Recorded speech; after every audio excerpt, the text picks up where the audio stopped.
नमस्कार दोस्तों, आप सभी का अपने YouTube channel simple way study पे स्वागत है। दोस्तों, एक नए वीडियो की शुरुआत करते हैं और इस वीडियो में हम 30 अप्रैल 2024 के सभी महत्वपूर्ण करंट अफेयर्स को देखेंगे। तो दोस्तों, ये महीने का आखिरी दिन है, ठीक है, और इस तरीके से हमारे ये पूरा महीना कंप्लीट हो जाएगा। और इसका जो है टॉपिक वाइज करंट अफेयर्स को अब हम लाएंगे, ठीक है, एक टॉपिक वाइज करंट अफेयर्स को लाएंगे अलग अलग करके, ठीक है। तो वो वीडियोज़ भी आपको अगले 4 से 5 दिन में देने का प्रयास करेंगे, ठीक है। जितना जल्दी हो सकेगा आपको चैनल पर मिल जाएंगे, उसकी अलग से प्ले लिस्ट मिल जाएगी।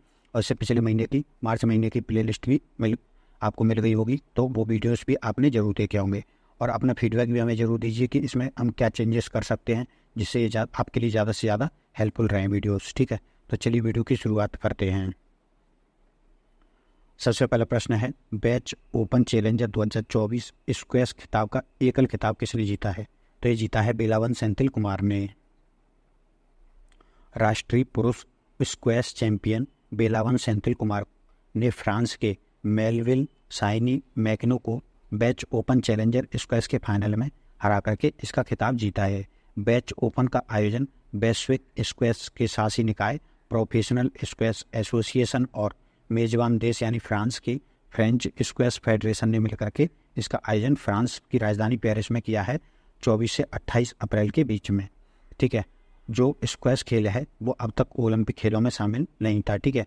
और अंतर्राष्ट्रीय ओलंपिक समिति ने पहली बार स्क्वैश को लॉस एंजल्स ओलंपिक 2028 में स्क्वैश को शामिल करने का निर्णय लिया है। तो ये बात भी आप याद रखेंगे। तो इसको देखते हुए जो खिलाड़ी हैं वो तैयारी कर रहे हैं। कुछ प्रसिद्ध भारतीय खिलाड़ियों की बात करें तो सौरव घोषाल भारत के सबसे प्रसिद्ध खिलाड़ी थे जिन्होंने हाल ही में स्क्वैश से संन्यास की घोषणा करी थी, ठीक है। उसके अलावा दीपिका पल्लिकल हैं, ये प्रसिद्ध भारतीय महिला स्क्वैश खिलाड़ी हैं, ठीक है। और ये क्रिकेटर दिनेश कार्तिक की वाइफ भी हैं।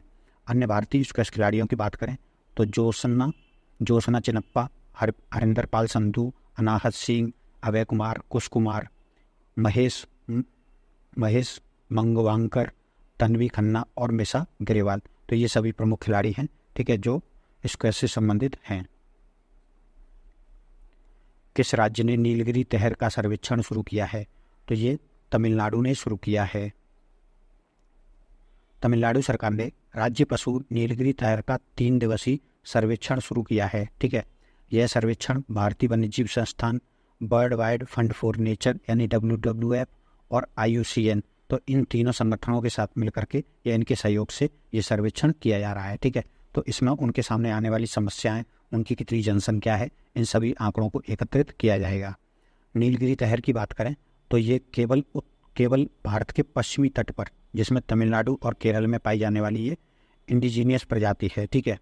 और ये इसका IUCN स्टेटस की बात करें तो लुप्त प्राय यानी IUCN स्टेटस है, ठीक है। और वन्यजीव संरक्षण अधिनियम 1972 की अनुसूची 1 में इसे शामिल किया गया है। गोल्डमैन पर्यावरण पुरस्कार 2024 के लिए किस भारतीय को चुना गया है? तो ये अशोक शुक्ला को चुना गया है। छत्तीसगढ़ के पर्यावरण कार्यकर्ता और छत्तीसगढ़ बचाओ आंदोलन के संयोजक आलोक शुक्ला को गोल्डमैन पर्यावरण पुरस्कार 2024 के लिए चुना गया है। छत्तीसगढ़ के हसदेव अरण्य वन क्षेत्र को पर्यावरण के लिहाज से छत्तीसगढ़ का फेफड़ा कहा जाता है, ठीक है। और यह क्षेत्र कोयला से समृद्ध क्षेत्र है, जिसे 2010 में सरकार ने कोयले के खनन के लिए निजी कंपनियों को दो कोयला ब्लॉकों की नीलामी कर दी थी, ठीक है। तो इसका विरोध कर रहे थे, ये इसको बचाने के लिए पर्यावरण कार्यकर्ता ये विरोध कर रहे थे, तो ठीक है। तो इसके लिए इन्हें ये पुरस्कार प्रदान किया गया है। 2024 के लिए विश्व के 6 क्षेत्रों से 7 लोगों को ये पुरस्कार प्रदान किए गए हैं, ठीक है। तो ये किस किस को प्रदान किए गए हैं तो ये पूरी सूची यहाँ पर दी गई है। अलग अलग क्षेत्रों के लिए दिए जाते हैं, जैसे दक्षिण और मध्य अमेरिका के लिए तो ब्राज़ील के मार्सेल गोम्स को दिया गया है। तो हमारे लिए जो मोस्ट इम्पोर्टेंट है वो है एशिया के लिए, तो ये भारत के अशोक शुक्ला को दिया गया है, ठीक है। तो ये आप विशेष रूप से याद रखिए और अन्य के बारे में भी पढ़ सकते हैं। अफ्रीका के लिए 2 लोगों को दिया गया है, तो इस तरीके से कुल 7 लोगों को ये दिया गया है। गोल्डमैन पर्यावरण पुरस्कार की बात करें, ठीक है, तो 1989 में इसकी स्थापना की गई थी। गोल्डमैन पर्यावरण फाउंडेशन के द्वारा प्रदान किया जाता है। USA में स्थित ये फाउंडेशन है और ये 6 बसे हुए महाद्वीप के पर्यावरणीय कार्यकर्ताओं को प्रदान किया जाता है। इसमें $2 लाख की पुरस्कार राशि प्रदान की जाती है और इसे ग्रीन नोबेल के नाम से भी जाना जाता है। अब तक कितने भारतीयों को ये पुरस्कार मिल चुका है? तो अब तक 5 भारतीयों को मिला था और इस वर्ष एक भारतीय को और मिला है। तो अब तक कुल 6 भारतीयों को यह पुरस्कार मिल चुका है। ठीक है, 5 के नाम यहाँ पर दिए गए हैं और 6वां नाम है आलोक शुक्ला का। तो ये इन्हें 2024 के लिए दिया गया है, तो ये नाम भी इसमें 6वां ऐड कर लेंगे। लच्छू महाराज पुरस्कार 2024 से किसे सम्मानित किया गया है? तो सम्मानित किया गया है पंडित राजेंद्र गंगाबाई को। पंडित राजेंद्र गंगाबाई को सम्मानित किया गया है। प्रसिद्ध कथा कलाकार लच्छू महाराज की स्मृति में स्थापित लच्छू महाराज पुरस्कार। तो ये पुरस्कार 2014 के बाद किसी को भी नहीं दिया गया था। ठीक है, तो अब ये पुरस्कार जो है 10 साल बाद लगातार 10 वर्षों के लिए जो है 10 हस्तियों को दिया गया है। ठीक है, केवल 2020 का पुरस्कार किसी को नहीं दिया गया है क्योंकि उस दौरान कोविड-19 था। ठीक है, तो उस वर्ष के लिए किसी को भी इस पुरस्कार के लिए नहीं चुना गया है।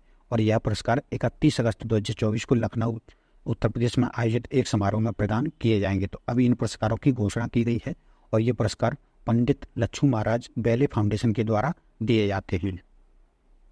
तो विजेताओं की सूची, तो यहाँ पर ये विजेताओं की सूची आपको मिल गई होगी। ठीक है, तो इसमें आपको ये 1-2 नाम याद रखने हैं या फिर आपसे डायरेक्ट पूछ लिया जाएगा।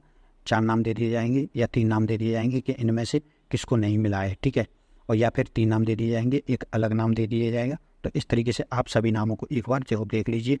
पंडित राजेंद्र गंगाबाई को दिया गया है 2024 के लिए, ये जयपुर से हैं। ठीक है, और असीम बंधु भट्टाचार्य को दिया गया है 2023 के लिए, और डॉक्टर मालविका मित्रा को 2021 के लिए, और प्राची शाह को 2022 के लिए।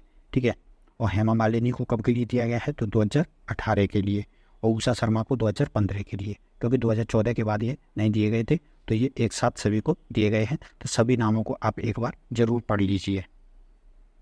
ठीक है, अगर सही से ना दिख रहा हो तो इसकी PDF डाउनलोड कर लीजिए, वहाँ से पढ़ लीजिए। PDF का लिंक आपको वीडियो के डिस्क्रिप्शन बॉक्स में मिल जाएगा। ठीक है, वहाँ से जाकर के आप पढ़ सकते हैं। मैं एक बार इसको जूम करके भी दिखा दे रहा हूँ, आप इसका स्क्रीनशॉट ले करके भी पढ़ सकते हैं। अब हम अन्य महत्वपूर्ण खबरें हम देख लेते हैं। तो इसमें पहली खबर है, UAE के प्रधानमंत्री शेख मोहम्मद बिन राशिद अल मखतूम ने अल मखतूम अंतर्राष्ट्रीय हवाई अड्डा, जो दुबई का अंतर्राष्ट्रीय हवाई अड्डा है, तो इसको दुनिया का सबसे बड़ा हवाई अड्डा बनाए जाने की योजना को मंजूरी दी है। ठीक है, तो ये दुबई का अंतर्राष्ट्रीय हवाई अड्डा है, तो वो अब दुनिया का सबसे बड़ा हवाई अड्डा बन जाएगा कुछ समय बाद। इंडिया टुडे ग्रुप की AI एंकर यानी आर्टिफिशियल एंकर सना, तो इसने जो है लंदन में आयोजित international news media association global media awards में 2 पुरस्कार जीते हैं। सार्वजनिक क्षेत्र के उपक्रम भारतीय नवीकरणीय ऊर्जा विकास एजेंसी यानी एडा को सरकार द्वारा प्रतिष्ठित नवरत्न का दर्जा दिया गया है। इसके साथ ही भारत में नवरत्न का दर्जा पाने वाले PSUs की संख्या कुल 17 हो गई है। ऑस्ट्रेलियाई क्रिकेटर शेन वॉटसन द्वारा लिखित द विनर्स माइंडसेट नामक पुस्तक का विमोचन हाल ही में किया गया, और इस पुस्तक में उन्होंने जो ऑस्ट्रेलियाई क्रिकेटर थे उनकी बाउंसर लगने से मृत्यु हो गई थी, तो उस बात का भी इसमें जिक्र किया है। उनका नाम था फिलिप ह्यूज। इराक की संसद ने हाल ही में समलैंगिक संबंधों को अपराध की श्रेणी में रखने वाला एक कड़ा कानून पारित किया है। ठीक है, तो ये इराक की सरकार ने पारित किया है। कर्नाटक के यक्षगान कलाकार सुब्रमण्यम धारेश्वर का 66 वर्षीय आयु में बंगलुरु में निधन हो गया। ठीक है, तो सुब्रमण्यम धारेश्वर ये कर्नाटक राज्य से संबंधित थे और ये यक्षगान से संबंधित थे। पाकिस्तान के प्रधानमंत्री शहबाज शरीफ ने विदेश मंत्री इसाक डार को तत्काल प्रभाव से देश का उप प्रधानमंत्री नियुक्त किया है। तो इसाक डार बने हैं पाकिस्तान के उप प्रधानमंत्री।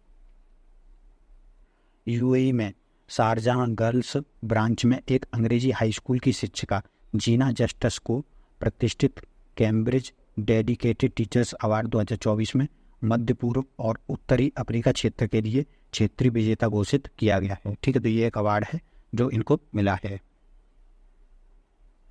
तो आज ज़्यादा खबरें नहीं थी। ठीक है, और ये हमारे इस तरीके से थे 30 अप्रैल 2024 के सभी महत्वपूर्ण करंट अफेयर्स। इस वीडियो में फिलहाल इतना ही। अगर आपको वीडियो पसंद आया है तो वीडियो को लाइक कर दीजिए, चैनल को सब्सक्राइब कर लीजिए, अपने दोस्तों तक भी शेयर कर दीजिए। धन्यवाद।